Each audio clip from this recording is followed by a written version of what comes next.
बिहार के तमाम नियोजित शिक्षक भाई बहनों का स्वागत है। दोस्तों, इस समय आप देखे होंगे कि बहुत ज़ोर शोर से ये हल्ला हो रहा है कि नियोजित शिक्षकों का भी ट्रांसफ़र होगा, यानी कि नियोजित शिक्षकों को अपना विद्यालय छोड़ना होगा। दोस्तों, आप घबराइएगा नहीं। और मैंने बहुत सारे साथी कमेंट कर रहे थे कि हम लोग पूरे अनुमंडल में मुश्किल से 14-15 ही नियोजित शिक्षक बचे हुए हैं। कह रहे थे कि पूरे अनुमंडल में 14-15 नियोजित शिक्षक बचे हुए हैं, हम क्या करें। ये उत्तरी बिहार की बात मैं कह रहा हूँ। देखिए, अगर आप कम भी बचे हुए हैं नियोजित शिक्षक, तो आपको घबराने की ज़रूरत नहीं है। हम लोग आपके साथ हैं और हम लोग आपके साथ रहेंगे। और एक भी नियोजित शिक्षक जब तक भी रहेगा वो कैडर जिंदा रहेगा। और ऐसा नहीं कि नियोजित शिक्षक हैं तो आप पर कोई आफत आने वाली है या आप पर कोई शामत आने वाली है, तो ऐसी कोई बात नहीं है। इसलिए अगर आप नियोजित शिक्षक हैं तो हैं, इसमें कौन सी चिंता की बात है या शिकायत की बात है। हम नहीं किए, हमको नहीं पसंद था, नहीं किए। जिनको पसंद था वो नियोजित शिक्षक से विशिष्ट शिक्षक बने। जिनको लाभ मिलना था मिल रहा है, जिनको नहीं मिल रहा है नहीं मिल रहा। हमारी नहीं पसंद थी, हम नहीं बने, बात ख़त्म हो गई। इसमें टेंशन लेने की क्या बात है। अब बात करते हैं कि नियोजित शिक्षकों के ट्रांसफ़र के संबंध में, कि नियोजित शिक्षकों के ट्रांसफ़र के संबंध में क्या हो रहा है। क्या सरकार जो है वो नीति में परिवर्तन कर रही है?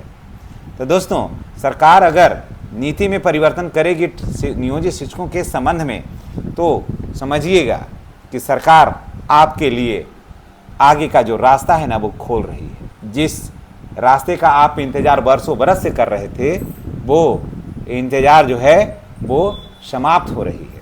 समझ गए? सब कुछ होगा। आपका ऐच्छिक स्थानांतरण भी हो जाएगा, एक आपको मनमाफिक पोस्टिंग भी हो जाएगा, दो आपको राजकर्मी का दर्जा भी मिलेगा, सब कुछ मिलेगा। क्योंकि हर चीज़ जो है वो नियोजित शिक्षक लड़ के लिए हैं और इस बार भी लड़ कर के ही लेना होगा। अब इस बार जो हम लोगों को है ये देख लेना है कि अब अगर सरकार नीति में परिवर्तन करती है तो हम लोग लड़ाई जो है ना वो अलग से लड़िए।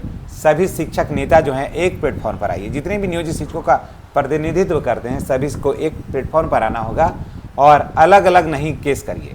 कोर्ट में एक जगह एक साथ केस करिए और सभी एक जगह प्रमाण को इकट्ठा करके उसको करिए। जैसे मान लिया जाए कि जैसे जो भी हमारे सम्मानित भाई बहन हैं, शिक्षक हैं, जैसे कैमूर से संजय सर को ले लीजिए, औरंगाबाद से जयंत सर को ले लीजिए, उधर से जो भी और भी शिक्षक होंगे। मैंने इधर का तो दो बहुत ही बेहतरीन नियोजित शिक्षकों का बहुत ही बेहतरीन लीडर है जो नियोजित शिक्षकों के हित की बात करते हैं और जो भी बात करते हैं वो डाटा आंकड़ा पर आधारित होता है और तर्कसंगत बात होती है। इसमें तो कोई दो राय नहीं, तर्कसंगत बातें होती हैं। और उधर से भी आप पूरन जी को ले लीजिए और भी जो भी है, जैसे मानते हैं कि आनंद कौशल जी हैं, प्रदीप कुमार पप्पू जी हैं और भी जो भी हैं, फिर सभी को एक जगह बैठाइए, बैठ करके निर्णय लीजिए और निश्चित रूप से हमारी जीत होगी। और हम लोग जो नियोजित शिक्षक रह करके जो हासिल किए करेंगे वो एक नया मिसाल दिया जाए, ऐसा मेरा अपना व्यक्तिगत रूप से मेरा ऐसा मानना है। बाकी आप क्या सोचते हैं तो कमेंट करके अवश्य बताइएगा। लेकिन नियोजित शिक्षकों के स्थानांतरण की जहाँ तक बात हो रही है उतनी आसान नहीं है। हालांकि देखिए, माननीय शिक्षा मंत्री जरूर जी हर मुद्दे पर ही बोलते हैं, कोई भी ऐसा बात नहीं जहाँ पर नहीं बोलते हैं और दिन भर में 3 बार अपना बयान को बदलने के लिए ये मशहूर हैं।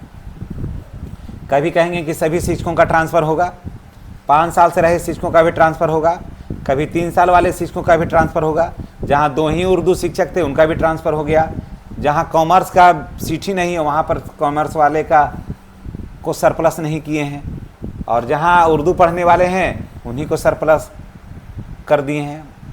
तो शिक्षा मंत्री जी के बात को बहुत ज़्यादा सीरियसली लेने की ज़रूरत नहीं है और हम लोग उतना सीरियसली इनकी बातों को हम लोग लेते भी नहीं हैं। अगर मैं ये कह रहा हूँ कि अगर नियमावली में संशोधन हुआ तो नियोजित शिक्षकों को फ़ायदा होगा और ट्रांसफ़र के डर से डरना नहीं है। ट्रांसफ़र के डर से हम लोगों को डरना नहीं है। हम लोग ट्रांसफ़र लेने के लिए तैयार हैं, लेकिन ट्रांसफ़र हम लोगों को देना भी उतना आसान नहीं है।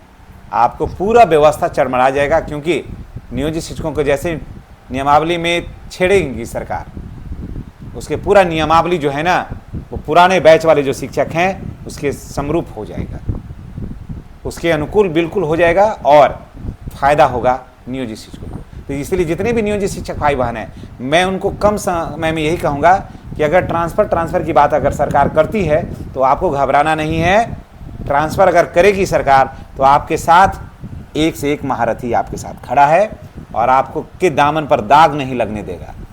मुझे अपने नियोजित शिक्षकों के जो प्रतिनिधित्व करता है, जो लीडर है, उन पर मुझे इतना भरोसा है क्योंकि हमने 20 साल उनके साथ बिताया है, हमने 20 साल उनके साथ देखा है।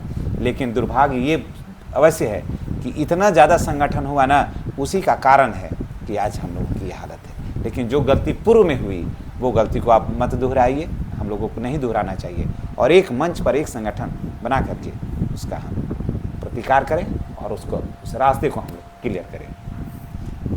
और योगी आदित्यनाथ जी ने बिल्कुल सही कहा है कि बटोगे तो कटोगे, एक रहोगे सेफ रहोगे। इसलिए इस तर्ज पर ही हम लोग नियोजित शिक्षकों को आगे बढ़ना है। तो इसलिए मैं फिर कहता हूँ लास्ट में कि जितने भी नियोजित शिक्षक हैं वो सरकार के इस ट्रांसफ़र पॉलिसी से डरने की ज़रूरत नहीं है और आप जहाँ हैं वहीं पर आप सेफ हैं और आपको कोई हिलाएगा नहीं।